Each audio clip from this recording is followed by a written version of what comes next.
서울 대한교회가 어린이날을 맞아 지역 이웃 1000여 명을 초청해 전도축제를 열었습니다. 초저출산 시대의 출산을 독려하고 어린 아이들 위주로 운영되는 특별한 교회의 사연이 전해졌습니다. 현장을 취재했습니다. 파주에서 다양한 환경의 어린이들을 교육하고 돌보며 성장을 돕는 꿈이 자라는 교회 박재민 목사를 만나봤습니다. 미국 장로교에서 최근 1년 사이 100개 이상의 교회와 5만 명의 성도가 감소한 것으로 드러났습니다. 청년 맞춤형 특강 멘토링 코리아가 오는 8일부터 이틀간 백성예술대학교에서 진행됩니다.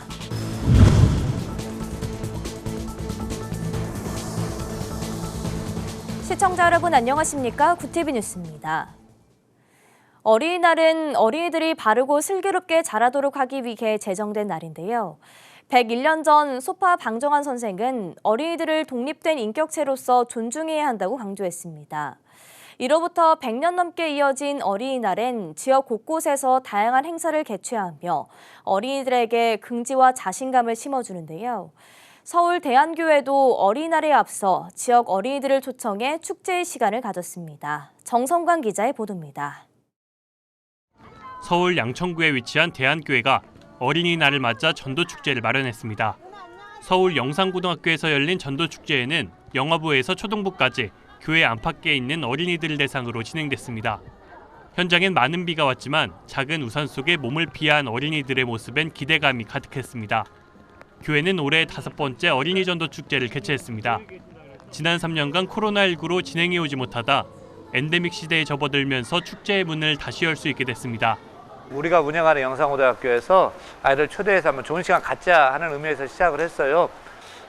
굉장히 반응이 좋고 이제는 대한교회를 생각하면은 안 믿는 분들은 어린이 축제를 먼저 생각하는. 전도축제엔 아이들의 눈높이에 맞춘 다양한 프로그램들이 준비됐습니다. 에어바운스와 레일 자동차, 인형 뽑기와 펌프, 먹거리 등 10여 가지가 넘는 놀거리가 제공됐습니다. 참석자들은 어린이날을 앞두고 이런 축제에 참석할 수 있어 좋았다는 반응입니다. 오늘 에어바우스랑 얘랑 같이 매직 마실소랑 너무 재밌었어요. 가족이랑 여행 가는 거예요. 아이와 함께 참석한 부모들도 교회에서 마련된 축제가 유익한 시간으로 꾸며졌다며 긍정적인 반응을 보였습니다. 교회에서 막 이것저것 많이 프로그램을 준비해 주셔가지고 비가 오지만 애들 안에서 재밌게 잘 뛰어노는 좋은 시간 될 것 같아요. 그리고 자연스럽게 이렇게 전도하는 기회의 장도 될 것 같고, 네, 그래서 유익한 시간이 될 것 같아요. 기대하고 있습니다. 교회는 놀거리와 함께 복음을 전하는 것도 빼놓지 않았습니다. VIP 존으로 분류된 장소에선 팔찌를 활용해 어린이들에게 하나님의 복음을 전했습니다. 우리 친구들이 즐겁게 지내면서 또 무엇보다 중요한 건 여기는 복음박입니다. 하나님의 복음을 알고 갔으면 하는 마음이 가장 크게 담겨져 있어요. 5가지 색깔을 보고 우리 친구들이 그 의미를 생활 속에서 기억해주고 또 예수님을 생각하고 그러면서 예수님이 생각하는 그 삶을 따라가서 살아가는 우리 친구들이 되었으면 정말 좋겠습니다. 윤영민 목사는 어린이날을 맞아 지역 이웃과 함께할 수 있는 시간을 갖게 돼 감사하다며 이번 어린이 전도 축제가 높아진 교회의 담을 허물 수 있는 계기가 되길 바란다고 설명했습니다. 코로나 동안 답답했고 묶여 있었는데 저희들 어린이 축제 한다고 하니까 엄청 사모하더라고요. 아이들이 와서 즐겁고 뛰어놀고 또 원하는 것은 교회에 대한 그 담들이 벽들이 좀 무너지고 또 교회로 와서 같이 신앙생활하면 더할 나위 없이 좋겠죠. 아동문학가 방정환 선생은 아이들을 착하게 성장시키는 가장 좋은 방법은 아이들을 행복하게 만드는 것이라고 말합니다. 교회는 앞으로도 어린이날을 통해 그리고 복음을 통해 더 많은 아이들이 행복해지길 기대하고 있습니다. 구티비 뉴스 정성광입니다. 지난해 한국의 합계 출산율이 0.78명을 기록하며 OECD 평균 1.58명의 절반 수준에도 미치지 못하는 심각한 결과를 맞이했습니다. 특히 지방 소도시의 경우 이미 소멸화가 진행되고 있다는 연구 결과도 나오는데요. 이런 가운데 부세량 교회는 출산율 3명대를 유지하며 우리나라 출산율에 기여하고 있다고 합니다. 이진우 PD의 보도입니다. 예배당 가득 아이들의 모습이 보입니다. 태어난 지 얼마 되지 않은 아이부터 청년에 이르기까지 다양한 세대들이 함께 예배를 드리는 이곳은 부산 금정구에 위치한 동상제일교회. 최근 한국의 낮은 출산율과 비교해 교회 자체적 출산율이 한 부부당 평균 3명을 기록할 만큼 어린아이들이 많은 교회입니다. 보통 교회의 경우 본당 예배실 외 잠옷실을 따로 두어 예배를 드리는 게 일반적이지만 이곳은 갓난아이도 함께 본당에서 예배를 드리며 예배 시간 도중 우는 아이의 울음소리조차 자연스러운 모습입니다. 우는 아이를 밖에 나가지 않고 그 자리에서 달래도 누구 하나 이상하게 보지 않습니다. 우리 교회 청년들끼리만 결혼한 쌍이 19쌍이에요. 그래서 그런 사람들이 이제 결혼하면서 제가 결혼할 때 아이를 4명 이상 낳지 않으면 난 주례를 안 하겠다. 그렇게 해서 일단 그렇게 약속을 하고. 낮은 출산율과 함께 1인 가구가 증가하는 추세에 반해 동상제일교회에서 지속적으로 결혼하는 가정이 증가하고 출산율이 높은 이유는 교회에서 결혼에 대한 올바른 기독교적 가치관과 지속적인 지원이 뒷받침되기 때문입니다. 또한 맞벌이 부부가 증가함에 따라 교회에서도 선교원 등 아이를 믿고 맡길 수 있는 환경을 제공해 아이들을 많이 낳을 수 있는 문화를 정착했다고 전했습니다. 부모들이요, 자기들 스스로 보니까 와, 이런 교육 환경이면 어쨌든 자녀를 많이 낳아서 자 이렇게 많이 낳을수록 더 유익하고 좋겠다라는 생각을 자동적으로 가지게 되는 거예요. 갈수록 낮아지고 있는 출산율 가운데 인구 절벽이라는 위기를 맞은 대한민국. 어린아이의 울음소리를 듣기가 점점 어려워지고 있는 상황에서 동상제일교회가 추구하는 환경이 한국교회 전반에도 확산될 수 있을지 관심을 갖고 지켜볼 만해 보입니다. 구TV 뉴스 이준우입니다. 구TV 특별기획입니다. 구TV 뉴스에서는 우리 주위의 소외된 이웃을 섬기는 사역자들을 만나보고 있는데요. 어린이날을 맞아 파주에서 다양한 환경의 어린이들을 교육하고 돌보며 성장을 돕는 꿈이 자라는 교회 박재민 목사를 만나봤습니다. 장세인 기자가 보도합니다. 수요일 오후 학교 수업을 마치고 교회에 모인 아이들이 신이 난 얼굴로 모여 앉습니다. 찬양 소리로 가득한 이곳은 파주에 위치한 꿈이 자라는 교회. 어린이들을 위한 교육센터를 함께 운영하고 있는 박재민 목사는 30여 명의 아이들과 함께 매일 오후를 보냅니다. 센터는 형편이 어렵거나 교육과 문화생활을 필요로 하는 아이들에게 방과 후 놀이터와 학습 교실이 되어주고 매일 찬양과 기도로 하나님 말씀을 묵상하도록 해줍니다. 소외계층의 학생들까지 품은 센터는 지역 주민들에게도 평판이 좋습니다. 다문화 아이들이나 소외계층에 있는 한부모나 이 지역 안에 있는 아이들이 어렵다 보니 다른 아이들처럼 학원을 자주 가거나 그럴 수도 없는 상황이고 그럼 방치잖아요. 어떤 폭력이나 어떤 범죄 그런 부분들에 있어서도 예방을 해준다는 그런 순기능을 하고 있다고 이제.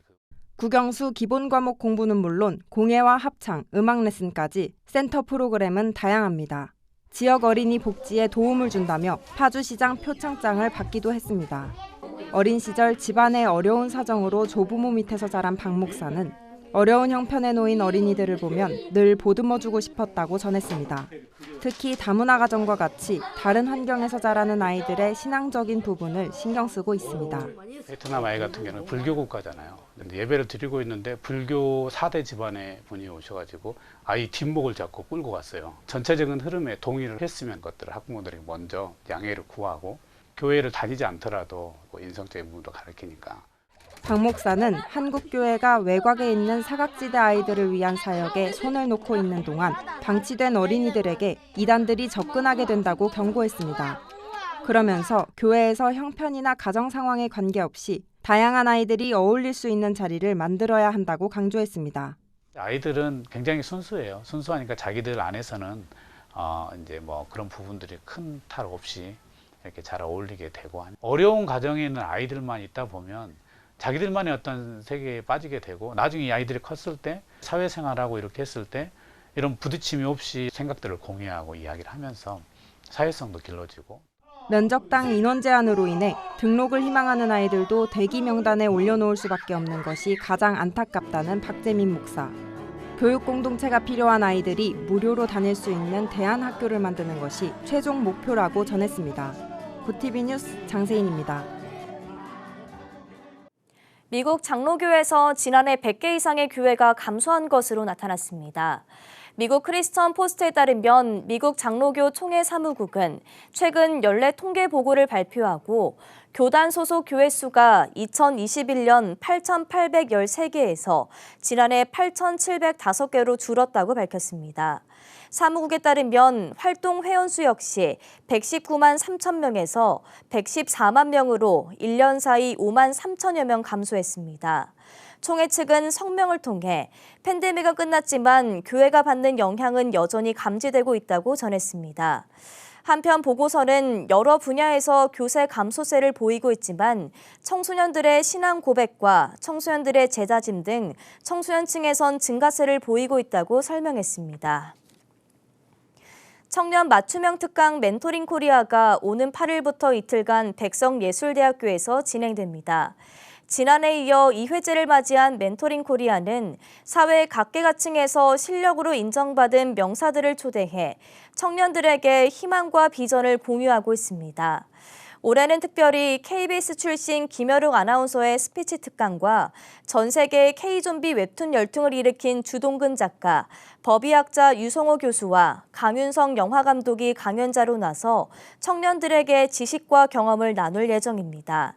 특강은 8일 오전 11시와 2시, 9일 오전 11시와 오후 3시에 각각 4회에 걸쳐 진행됩니다.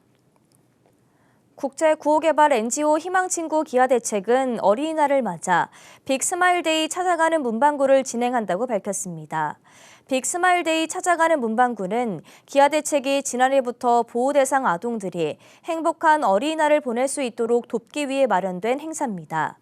기아대책은 오는 6일까지 서울과 수도권을 비롯한 강원, 충청권 지역 내 보육원 10곳을 순회하면서 프로그램을 진행합니다. 아이들이 다채로운 체험과 먹거리를 즐길 수 있도록 문구존, 체험존, 게임존, 먹거리존 등 4개의 콘텐츠로 구성해 진행합니다. 장소영 희망친구 기아대책 국내사업본부장은 자라나는 아이들에게는 물질적 지원뿐 아니라 다양한 체험과 마음껏 웃고 뛰놀 수 있는 기회의 제공도 중요하다며 앞으로도 더 많은 보육시설 아동들이 시끌벅적 웃으며 건강하게 성장할 수 있도록 세밀하고 체계적인 지원을 이어나갈 것이라고 말했습니다. 대전지방법원 제12민사부가 최근 황학구 한국기독교기념관 이사장을 비롯해 배우자와 아들이 연대해 피해자 A씨에게 5억 원을 갚으라고 판결했습니다. A씨는 황 이사장이 주도한 충남 천안 한국기독교기념관 사업에 투자했던 인물입니다. 황 이사장 등은 판결에 불복해 지난달 17일 항소했습니다. 재판에서는 135m 예수상 건립으로 논란을 빚었던 기념관 사업의 실체가 납골당이라는 사실도 드러났습니다. 재판부는 채무 변제 판결에서 황 씨는 천안시 입장면 연곡리 일대 임야를 매수해 그 지상에 납골당을 설치하는 사업을 추진했다고 밝혔습니다. 피해자들 사이에서는 황 이사장이 종교법인에는 예외를 두는 장사 등에 관한 법률을 통해 손쉽게 납골당 사업을 진행하려 했다는 지적도 나오고 있습니다. 기념관 사업 초창기부터 깊이 관여한 한국교회연합은 황 이사장 변제 판결에 대한 별다른 입장을 내지 않고 있습니다.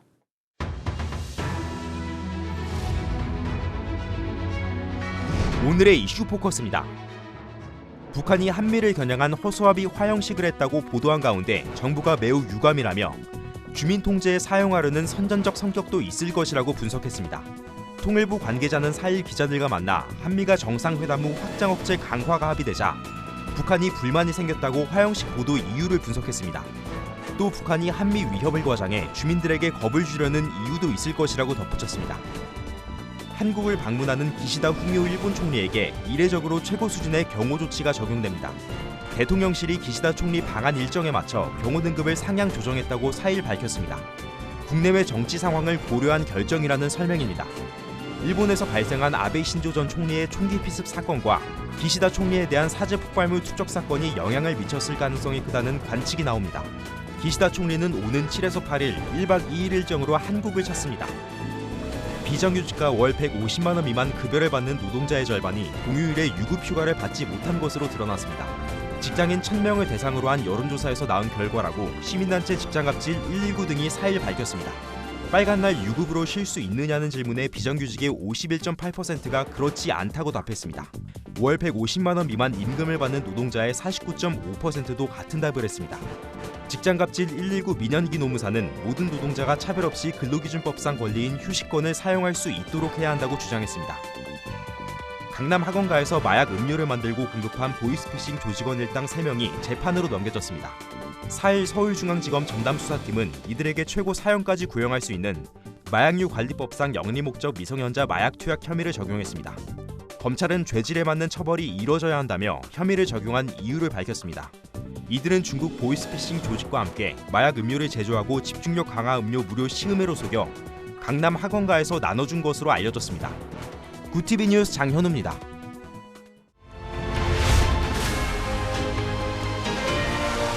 구TV 월드와이드입니다.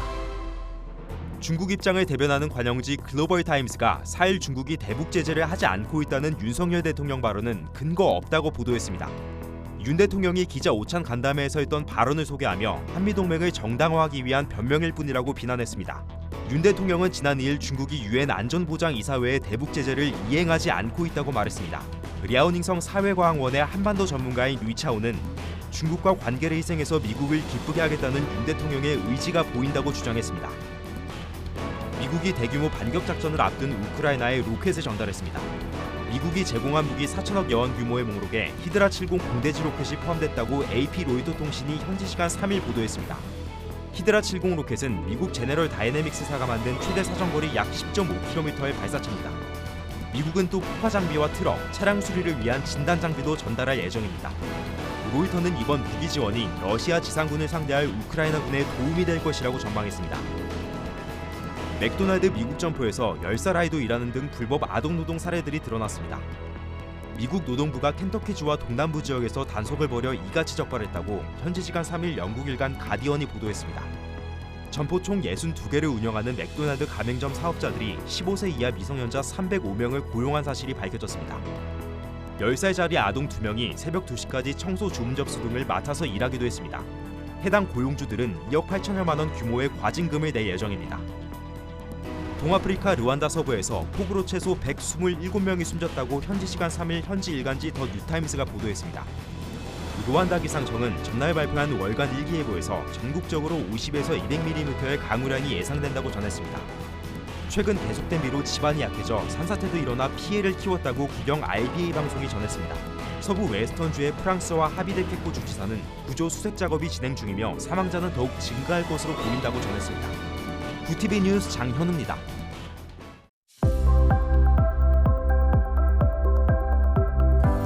내일은 시간당 30에서 50mm 안팎의 매우 강한 비가 내릴 것으로 보입니다. 이 비는 토요일 새벽 수도권을 시작으로 낮이면 대부분 잦아들겠습니다. 시설물 관리와 안전사고에 각별히 유의하시기 바랍니다. 이어서 전국 날씨입니다. 내일 한낮 최고 기온은 서울 21도, 강릉 15도가 예상됩니다. 남부지방은 광주와 제주 22도, 대구와 부산은 20도를 보이겠습니다. 날씨였습니다. 충청북도 괴산에서 출산 장려금 1억 원을 받는 가정이 처음 나왔습니다. 수혜를 받는 부부는 셋째와 넷째인 쌍둥이를 낳아 이 같은 금액을 받게 되는데요. 출산율을 높이기 위한 지자체들의 노력이 이어지고 있습니다. 그만큼 다음 세대, 우리 아이들이 귀하다는 뜻입니다. 어린이들이 대한민국의 미래입니다. 이상으로 뉴스를 마칩니다. 함께해 주신 여러분 고맙습니다.